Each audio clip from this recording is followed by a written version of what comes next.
There's definitely a convergence there that Christians, I think, rightly see the danger in, but Christians have failed to see the opportunities. We need to think about what those opportunities are and how to exploit them. Secular people today are searching for a God that is proportionate to the dimensions of the universe that we've discovered. Is the church going to survive by us building a spaceship and going somewhere else? It can be easy to misread Teilhard as this naive optimist when really he is an alarmist about technology. He's an apocalyptic alarmist. The dangers posed by AI or other technologies that pose existential risks, all the more reason we need to be actively engaged, not just sit it out and expect everything to work out for the best.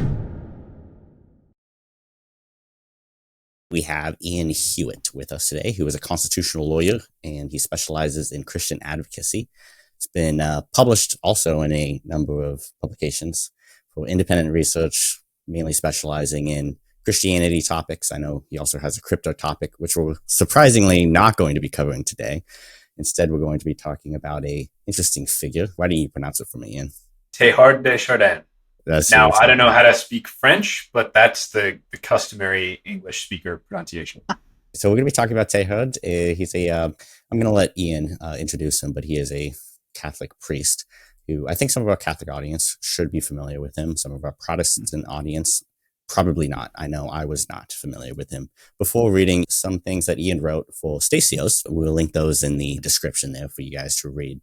But it's going to be some interesting stuff regarding a lot of things that I think we talk about a lot on this podcast, including technology, futurism, and what Christians ought to be doing in this space as we look ahead towards a Christian future. So Ian, why don't you go ahead and give us just a little bit of a background of maybe what brought you to Teilhard and why you thought it was an interesting enough topic to write about? Yeah, well, I wrote this series on Teilhard for Stasios, as you said. You might actually want to link to, I republished a kind of an updated version of it on my Substack, which is relatively new, and I created original AI-generated art by Midjourney of Teilhard, which was fun. Midjourney is much better at creating cool, kind of sci-fi-esque images of Teilhard than creating biblical art, which is the other main thing I've tried to do. But Teilhard, as you said, he was a Catholic priest and theologian, active in especially the early 20th century, died in, I believe, the 60s. He was a stretcher bearer in World War I, and he did a lot of his important theological writing in that period. One of his best collections of theological writing is a set of essays called Writings in a Time of War, and that war is World War I. After World War I, he also trained and worked as a paleontologist, and he participated in the discovery of Peking man in China. So very interested in human evolution and pre-human hominids and their evolution.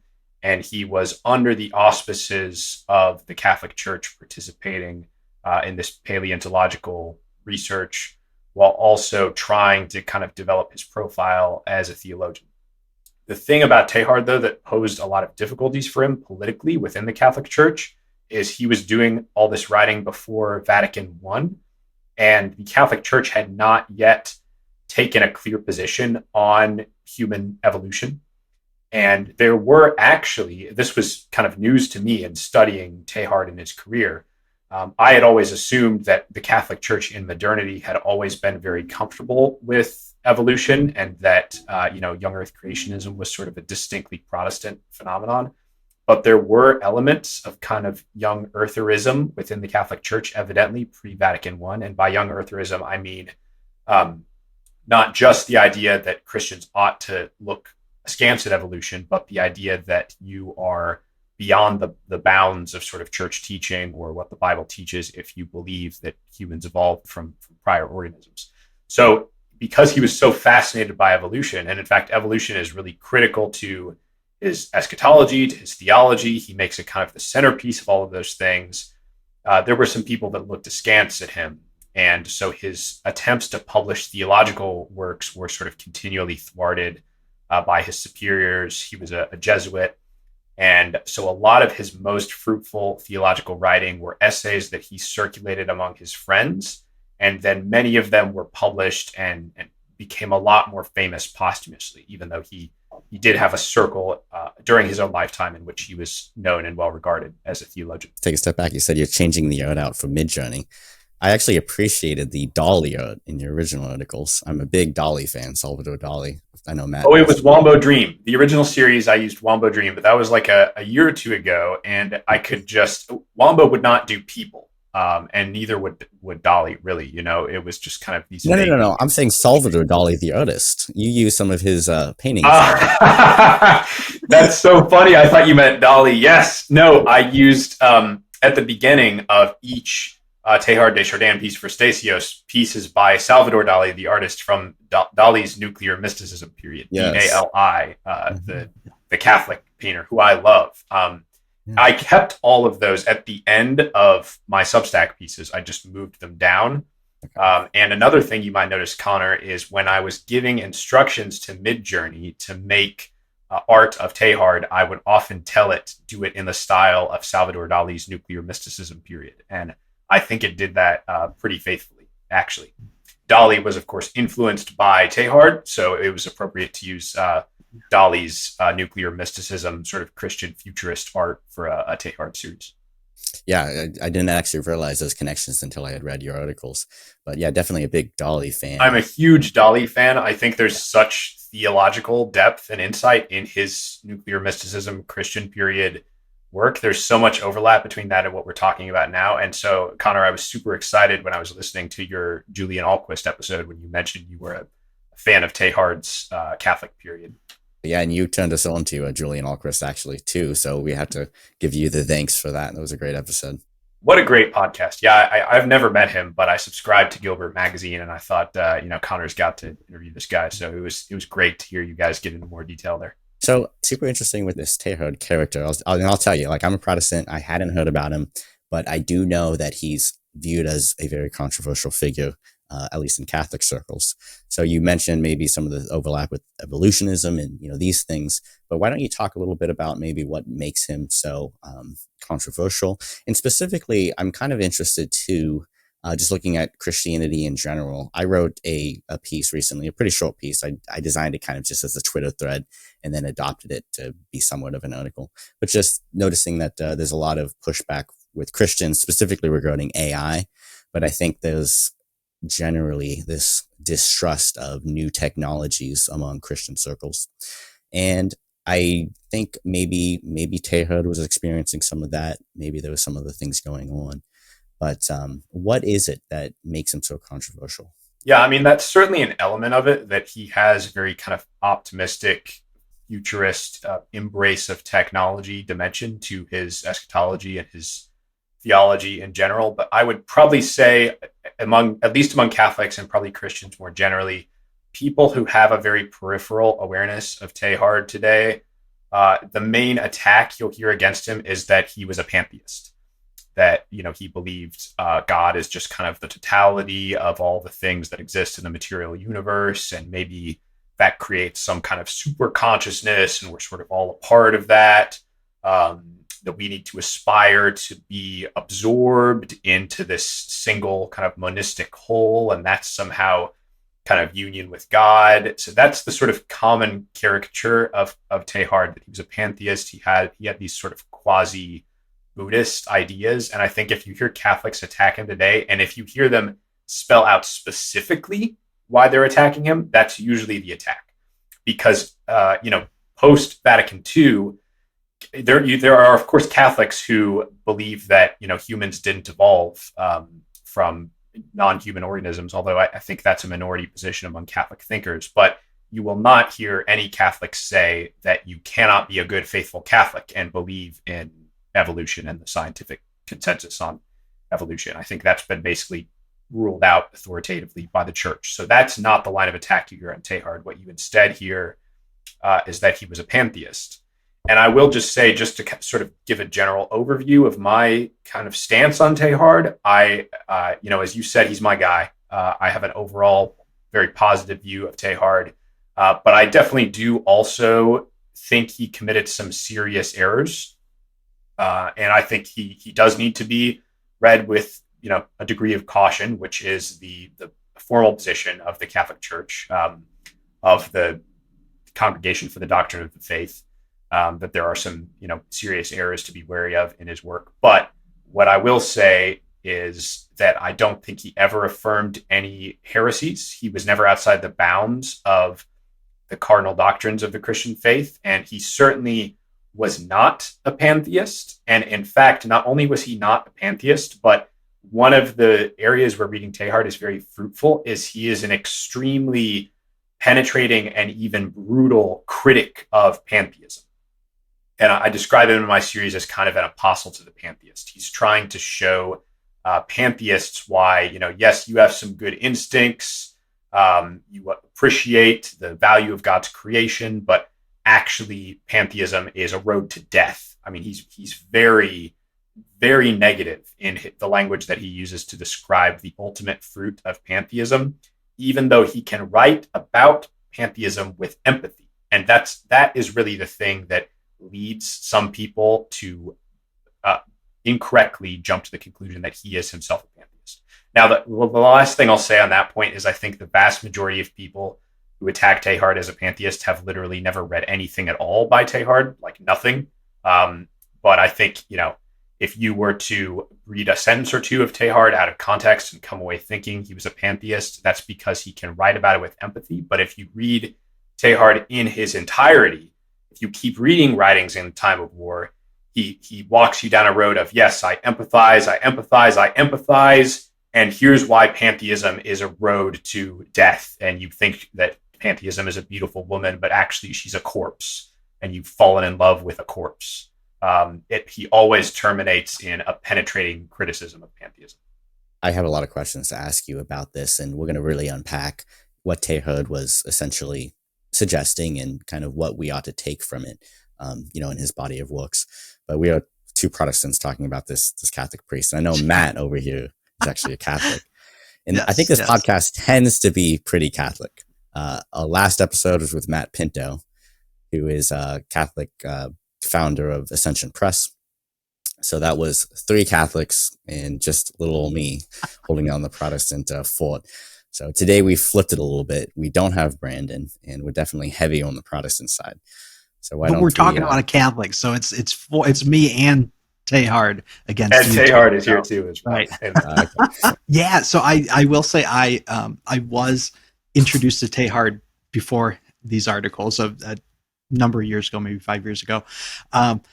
I studied science in college. Right. I have a master's in chemistry, my bachelor's physics and chemistry. So I, especially out of college, people knew me as having the science background, and I'm Catholic, so they were like, "Oh, you should read Teilhard. You might really like him." And it was interesting. I think I told you this before when we chatted.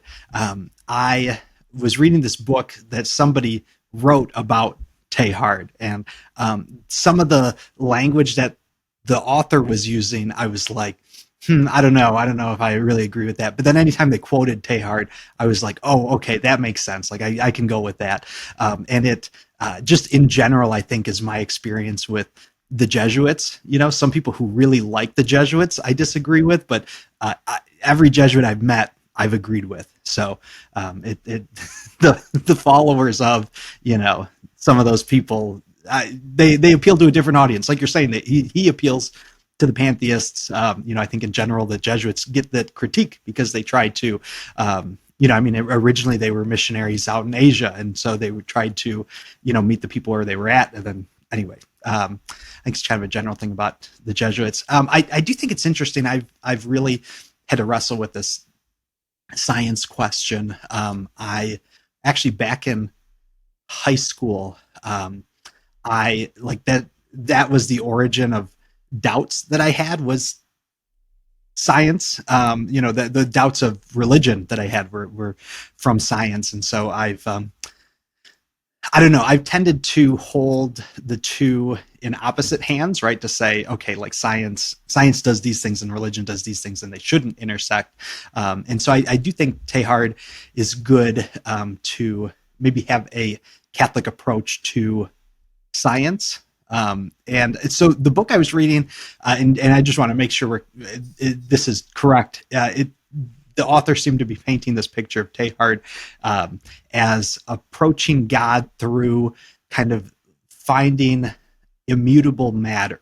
Like he kept going deeper and deeper into saying, okay, yes, but this isn't permanent, and this isn't permanent, and this isn't permanent, and until reaching God. Is that maybe a correct theological? Yeah, I think you might be thinking of Teilhard is pretty well known for his Mass on the World, which is a prayer in which he purports to, at least in a kind of poetic, metaphorical sense, use his authority as a priest to consecrate all of the world as a sacrifice to God.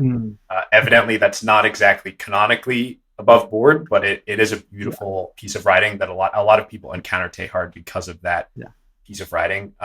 There's a couple really interesting things there you said that I can engage with. One is I also originally encountered Teilhard indirectly. I learned of Teilhard years ago through Dan Simmons' science fiction novels. And Dan Simmons has this very rich sci-fi universe in the Hyperion series that's set in the distant future.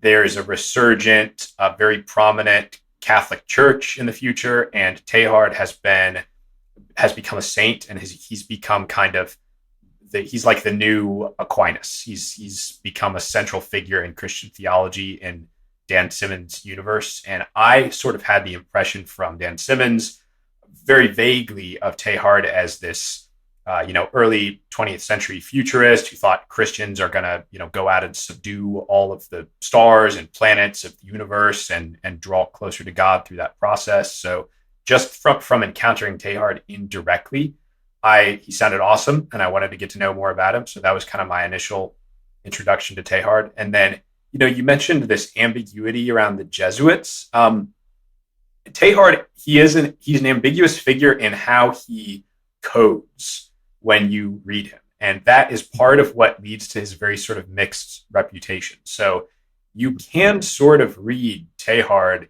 as this kind of sort of Franciscan, hippie-ish, environmentalist, kind of old hippie liberal sort of theologian. You can read parts of Teilhard that way, and he can code as liberal, and he certainly is an environmentalist, no doubt about that. So that appeals to this kind of aging hippie following that he definitely has. But you can also read Teilhard as kind of a reactionary. He can code as reactionary depending on what sort of set of lenses you're using to read him. I mean, he has this very optimistic, active, militant eschatology where the church and Christians explicitly play this very active role as conquerors and are going to achieve, this tremendous worldly, political, cultural, and scientific success. He's unashamed in talking about complementarianism when it comes to gender and sexuality issues. And in fact, there is kind of, amongst some segments of the left now, there's a move to sort of cancel Teilhard as a far right extremist of some kind. So, but at the same time, you can look at websites that are, Teilhard fan websites that are clearly run by these baby boomer hippies that love Teilhard and they like his mystical, poetic sort of environmental style of writing. So he has this tremendous ambiguity about him where you can read him as kind of one or the other. And that's part of what's created the sort of mixed legacy that he has. As you're kind of placing him in history, right, early 20th century, I was thinking, I don't know if he's also Jesuit, but there was a Catholic priest who was an astronomer at that time, around that time, George Lemaitre. He was a Belgian. Oh, yeah. Big Bang guy. I'm him, right? But so he, and so I'm trying to wrap my head around this, right? Teilhard people have a mixed view of him. I tend to see in my Catholic circles, even people really like George Lemaitre, however you want to pronounce his last name. And, anytime someone points to science and religion, they're like, oh no, we got this guy in our corner, and like they really boost him up as this public figure, right? He was the first guy. So for our audience, he initially proposed the Big Bang theory. He called it the primeval atom.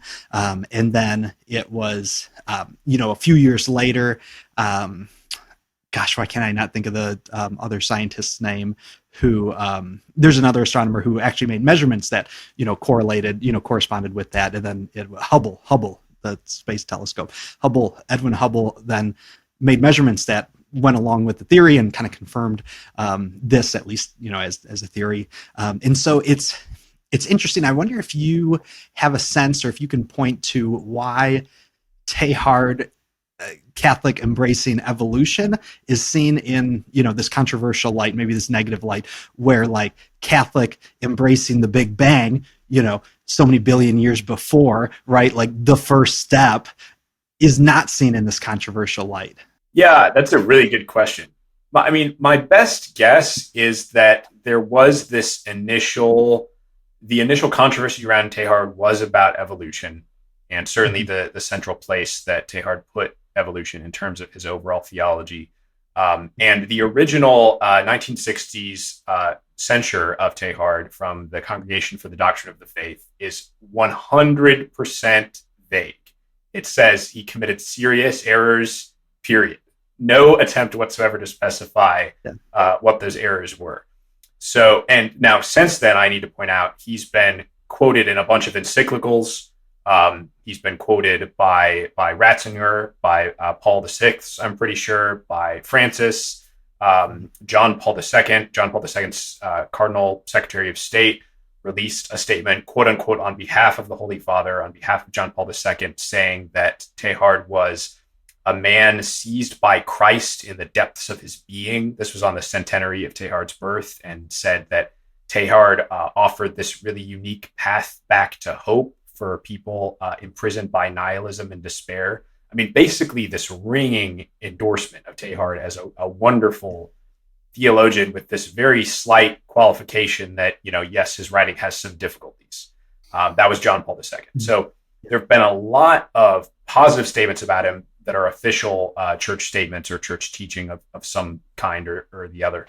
But there's this original vague condemnation that he committed serious errors. And I think originally the controversy was evolution. And I think what happened is that transmuted itself over time into this impression that he was a pantheist. And I will say, and I go into this in my series, in all fairness, Teilhard does write sentences in isolation that sound like he was a pantheist. Like, he talks about how wonderful unanimization is. He uses a lot of words like unity, unification, unanimization.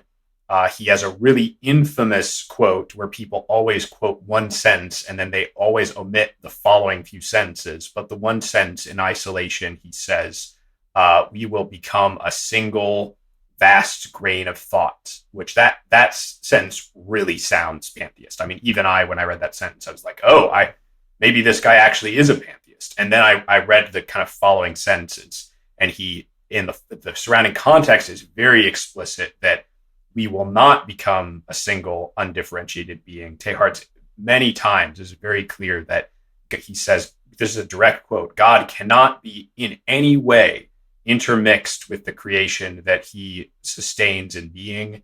And then Teilhard, anytime he defines unanimization or unification, he is always explicit that we do not become a single monistic whole. It is like a marriage, where in a marriage, the husband and the wife are united in the marriage, but they are united in the fullness of their separate and distinct roles. And we will all, as the church, likewise be united as individuals, and like as parts of a body. Right. So he can speak in these very pantheistic sounding ways, and that contributes to the controversy. But anytime you then do a systematic study of what did he say in the following sentences or at the end of the essay, you find completely unfair to accuse him of being a pantheist. Other things I think he got wrong. And I go into in the series some things I think that, are important issues, not heresies, but important things he got wrong. But pantheism is not one of them. He was definitely not a pantheist. Is it, and just to try to wrap my head around this more, and maybe there's two lines of thinking here. Is it that I guess one, and maybe this is a separate question, is evolution harder to accept than something like the Big Bang that's more cosmological?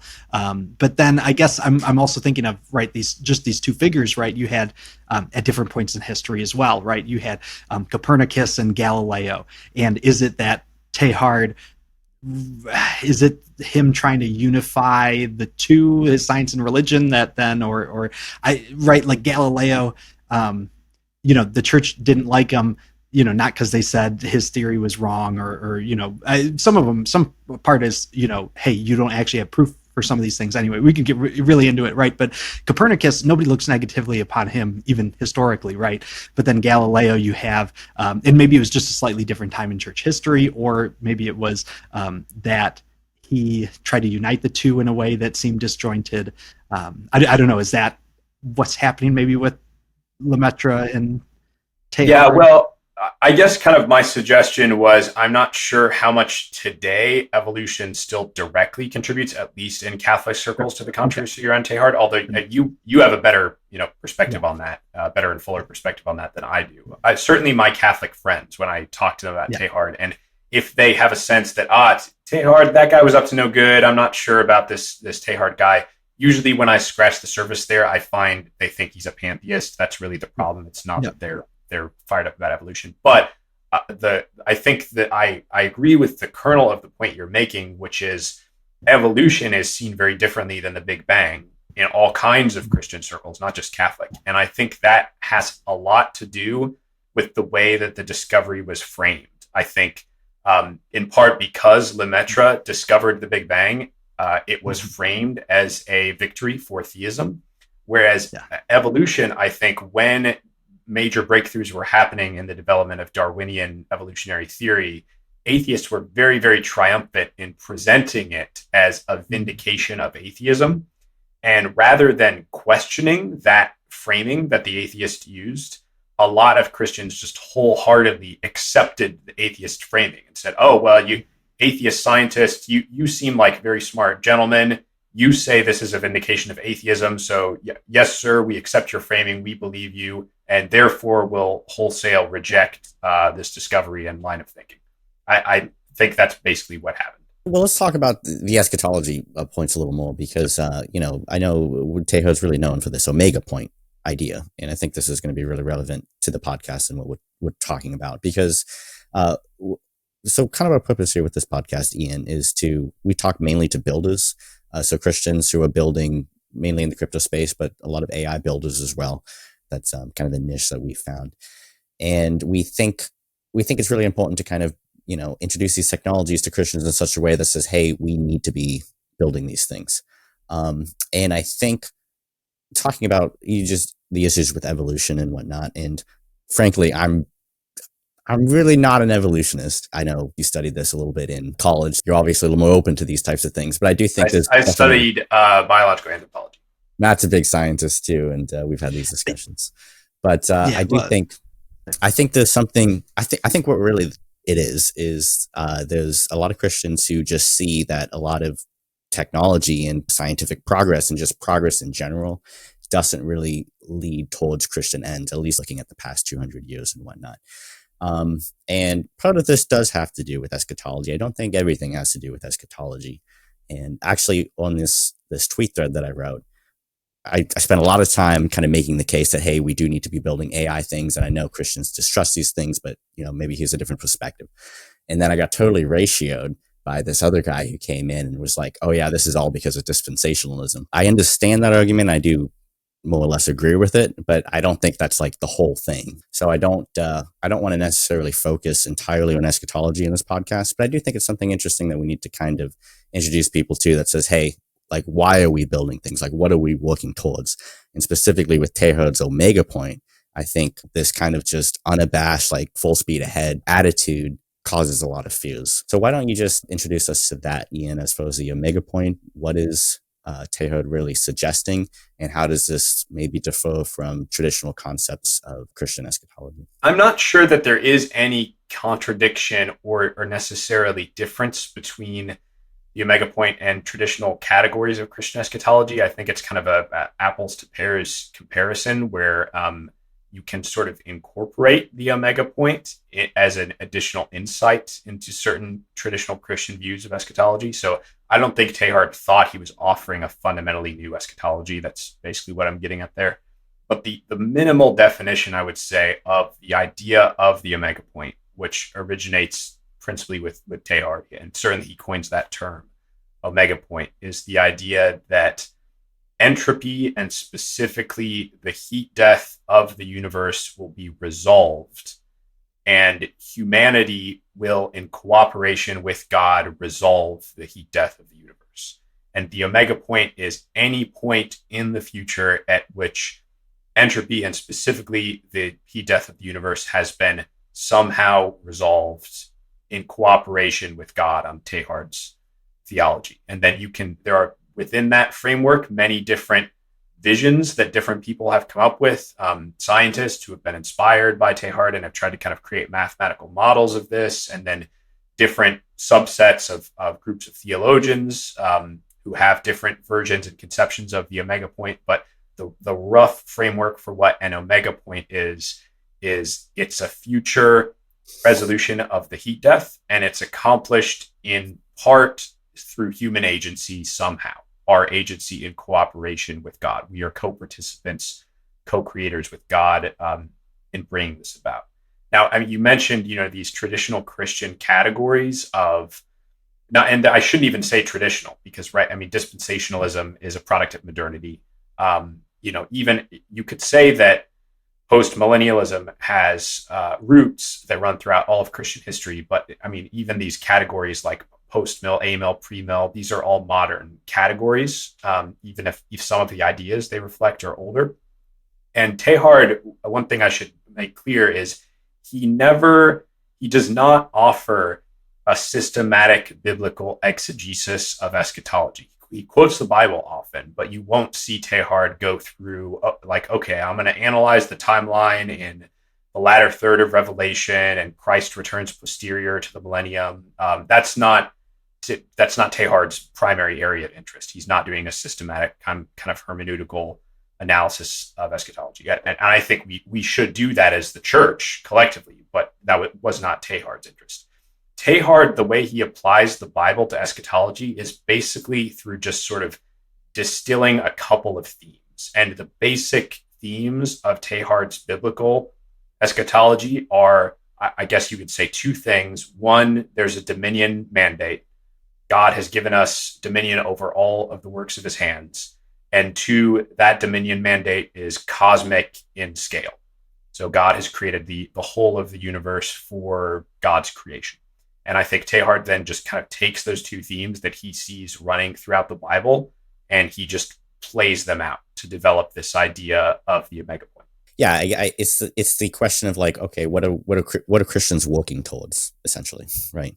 And I think when Christians look at a lot of technology, I mean, you can just even say scientific thought in general.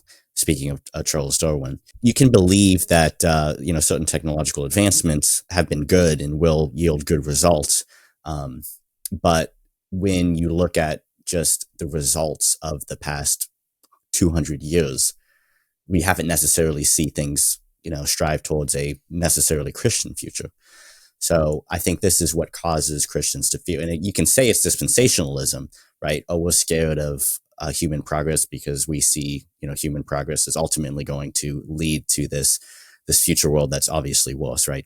Christianity is going to essentially maintain itself until the end of time, and then we'll just wipe out all the bad things, and then we can start again with basically a new earth. Or rather, God will, as we sit by prayerfully and do nothing. I think that's really more so than any of the kind of terms that traditionally designate different eschatologies. I think the real divide is between these two big buckets in eschatology of, do you have this pietistic, quietistic eschatology where we sit by prayerfully and God acts. We're not agents. We're more like observers or the audience at a performance, right? Or are we co-participants with God? Are we agents that God has called to some mission or adventure? And God wants us to co-author and co-create something with him. And we need to do that actively. And we need to overcome adversity. And we need to discover things. And we need to explore new worlds, right? I think that's really the fundamental division. And Teilhard's omega point is just kind of a further iteration of that kind of second bucket. It's a unique picture, I guess, of what that final moment's going to look like. It's an inspiring image at the very least, I would say. It's interesting you mentioned Darwin, because Darwin was in middle age when the heat death of the universe was discovered in the 19th century. And pre-discovery of the heat death of the universe, and Teilhard wrote a lot about this, he was interested in kind of the intellectual history of this.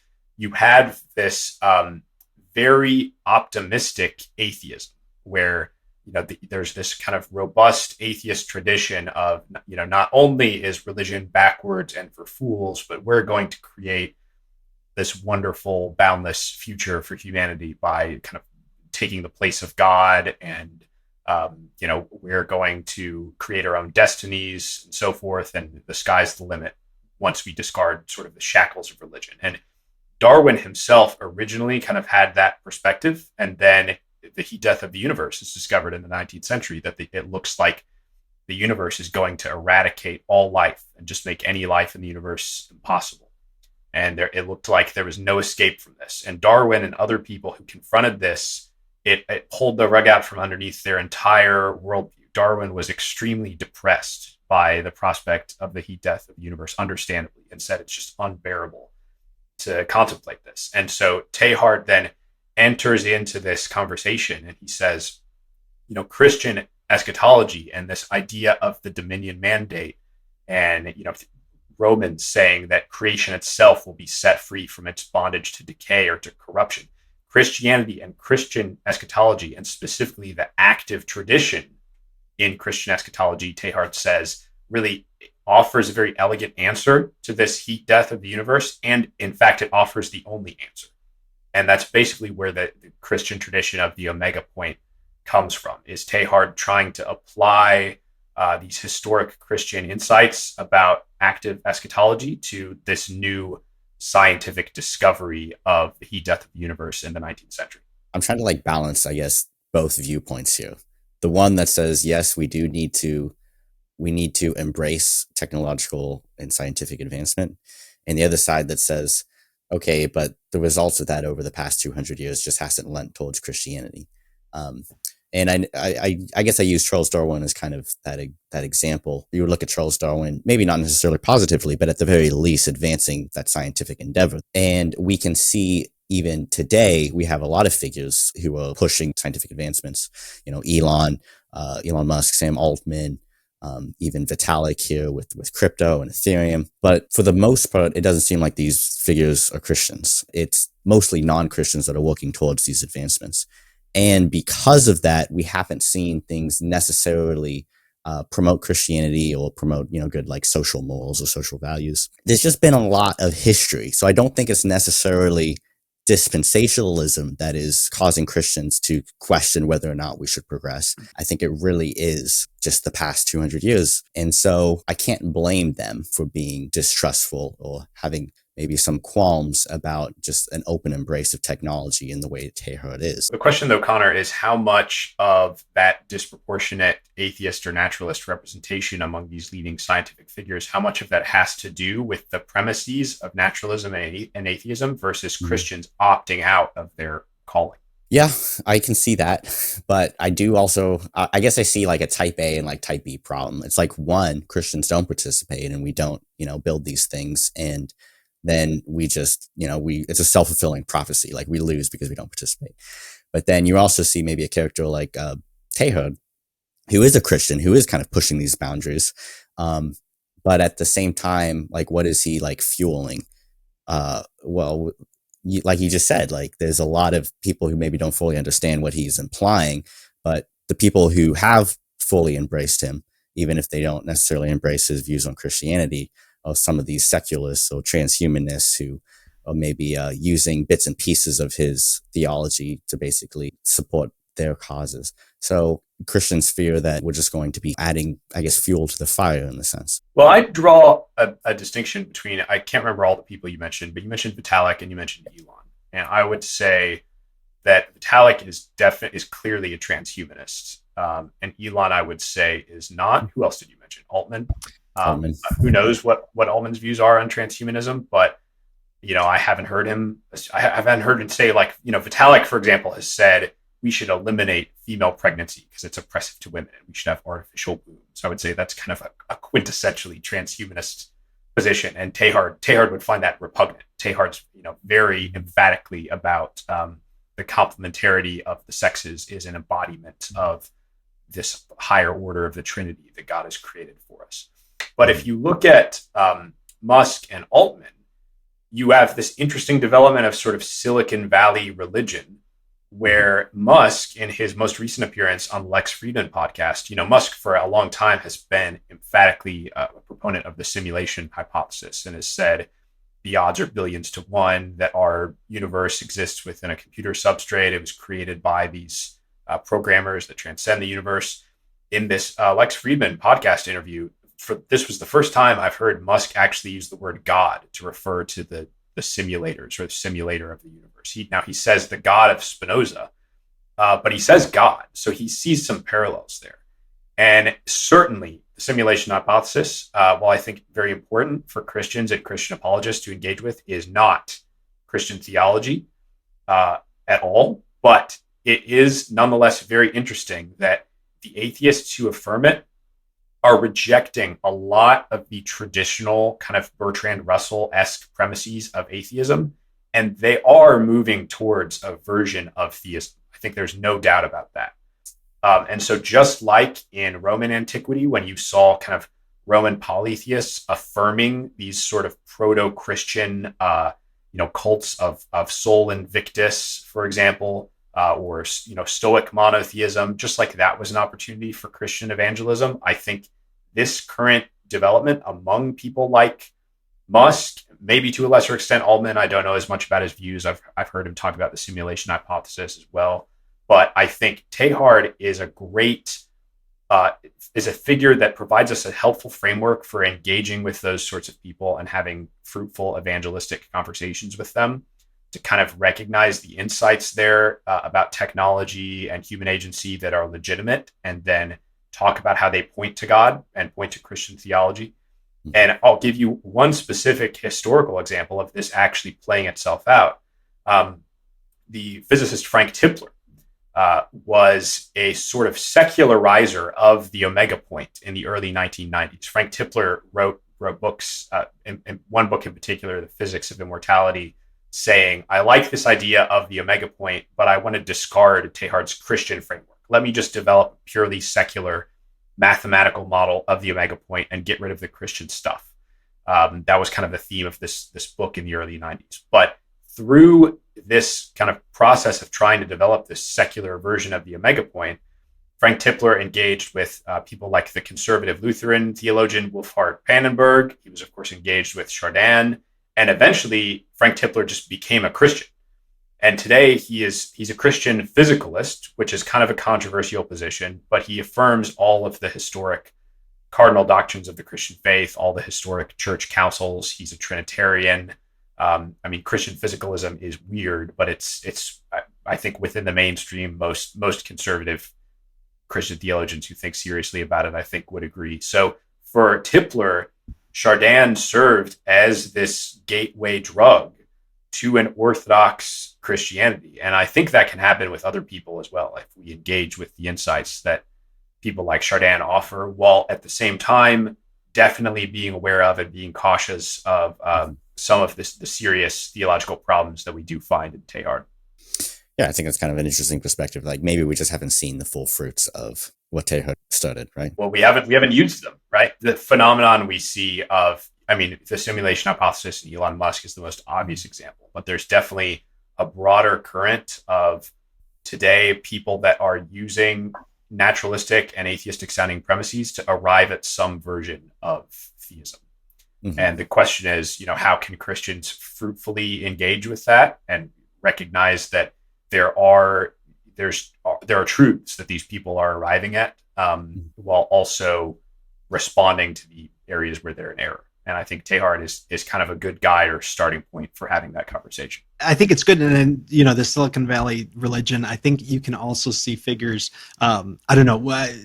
Jack Dorsey always comes to mind for me, where, I don't know his philosophy or his religion in general, but he would take these like insanely like monastic retreats, and not like at a monastery, right? But he had this, routine of very much giving up all of this technology, no contact, complete silence, in the middle of nowhere. Like they're these practices are good, and I've seen a lot of people, kind of come back to these types of, mortification practices, and we're growing in, we need to grow in virtue through these types of things, and that is getting us to a better life, which is really how the Greeks ultimately became Christian, right? And they focused on the virtues. So but no, I agree with you. I think the simulation hypothesis is very clear, right? You believe that there is, this universe was created by some higher being that is much more intelligent, that we could have almost no relation to, because there's such a vast difference in being, right? So, and anyway, like they're very, like you're saying, they're very close to Christian theology. Yeah, that's right. I mean, you've got, Elon Musk now talking about God. The God of Spinoza is the simulators. God reveals himself through physics. You have even, Neil deGrasse Tyson, who's like the epitome of the smug atheists, and not only affirming the simulation hypothesis, but even saying that the fact that our world's history seems like such a dramatic story, that is evidence of the simulation hypothesis. I mean, that's a natural theology. That's a flat out theistic argument right there. And then you've got like Grimes following these, odd, like, Christian Anon Twitter accounts and making NFTs with like crucifixes in them and stuff. And there's definitely a convergence there that Christians, I think, rightly see the danger in. And I'm not discounting the danger, but I think Christians have failed to see the opportunities in that convergence. And so I definitely think we need to think more systematically about what those opportunities are and how to exploit them.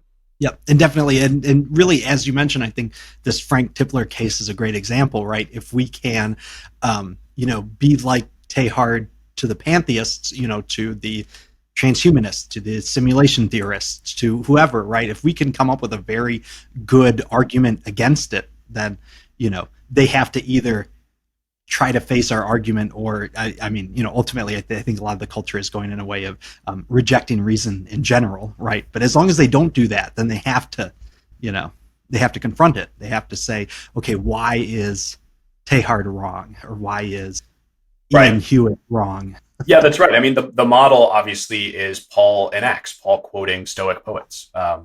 In him we live and move and have our being is a quote from a Stoic poet. And Paul is not obviously telling Christians to affirm everything that Epictetus taught or that Marcus Aurelius taught, but he's saying these insights are true, and let me tell you how Christianity explains most fully those insights. Yeah, and then besides just converting, the non-Christians, we also have to like convert the Christians though to actually do this, right? Yeah. So that's another big aspect of this whole conversation. Because if we don't, right, then who is building AI? Who is building crypto? Well, it's not us. Right. Well, you've got the two buckets of eschatology I was talking about earlier. I mean, you can call it dispensationalism or you can call it something else, but the bucket of eschatology of retreat and sit back and watch the world decay. God will unilaterally do everything while we just meekly watch and pray. We have no actual role, no agency.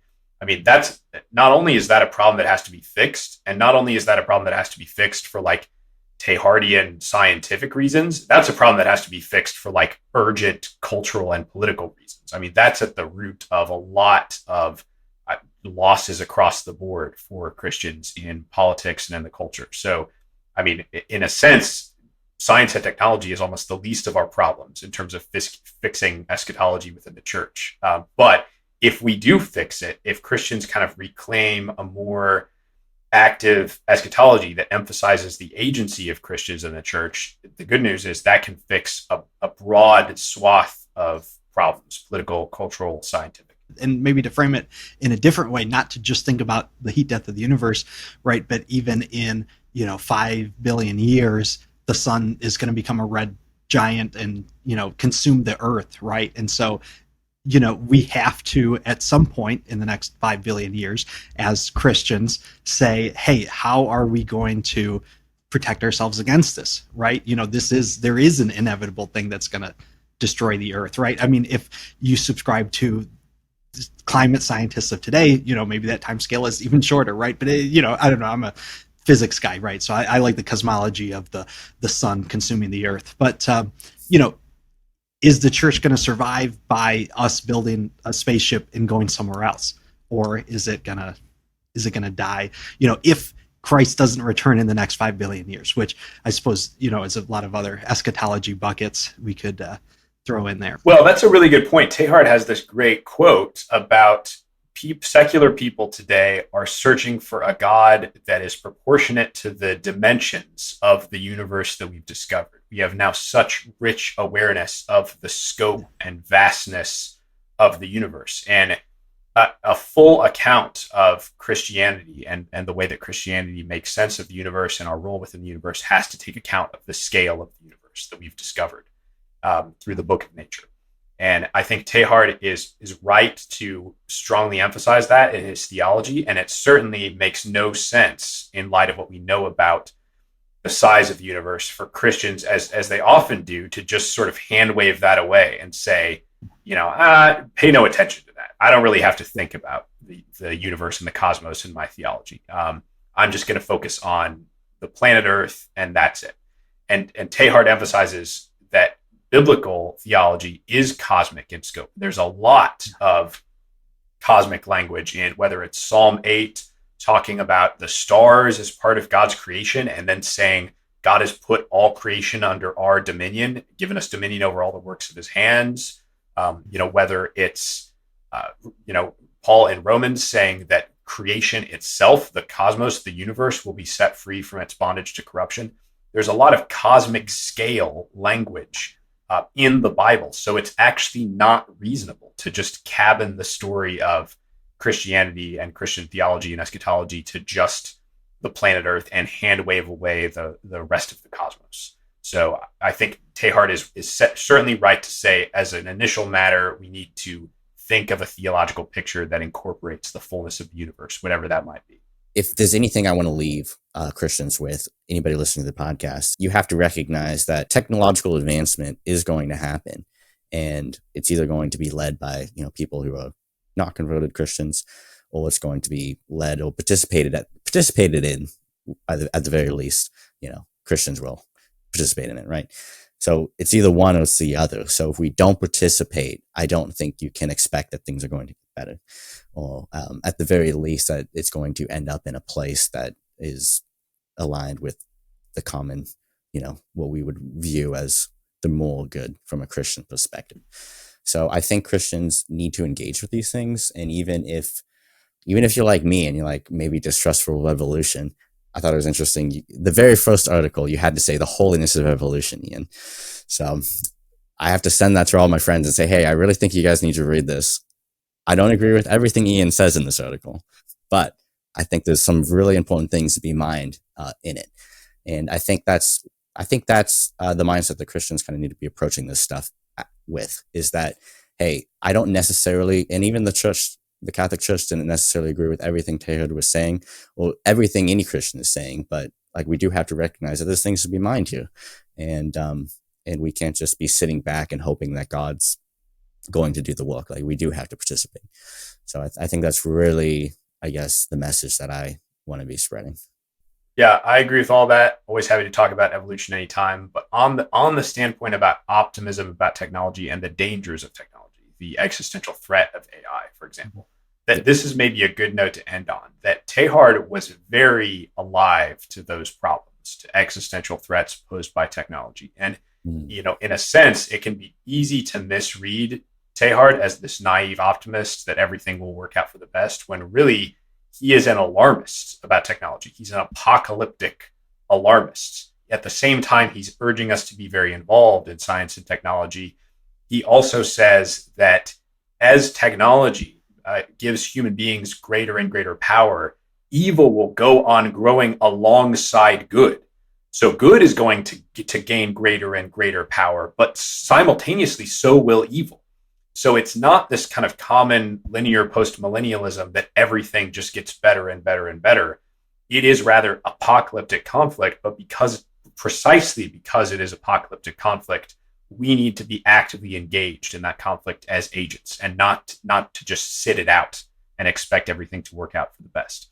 The dangers posed by something like AI or other technologies that pose existential risks, that's all the more reason, Teilhard would say, that we need to be actively engaged with these technologies. Yeah, exactly. I guess, yeah, it's so just because it's apocalyptic, that's why we have to be participating. So I think that's a perfect mindset. Like I see all the problems that, my dispensationalist brothers and sisters in Christ, see with these kind of technologies that are just going to give rise to the Antichrist and globalism and whatnot. Like I recognize all of that in AI and in crypto. So I'm in that space because I think it's so dangerous. And that's what I think all Christians ought to be, doing. Like we have to recognize that we have to be here. We can't just sit back. Matt, what do you think? No, I think that's great. I think it's great. We should be in the mission field is technological. It is not geographical. Okay. All right, well, let's wrap it up. I appreciate everybody listening to the episode, and you can find Ian. Ian, why don't you give us a little bit about where people can find you on Twitter, where they'll be able to read your writings? I know you said you're going to be having something come out in, what was it, Catholic World Report? I have something set to come out in Catholic World Report. If that happens, I will post it on my Twitter, twitter.com/Ian Huyett. That's HUYETT. You can find me at ianhuyett.substack.com, or you can find my writing on Stasios. That's where this series was originally posted, staseos.net. Excellent.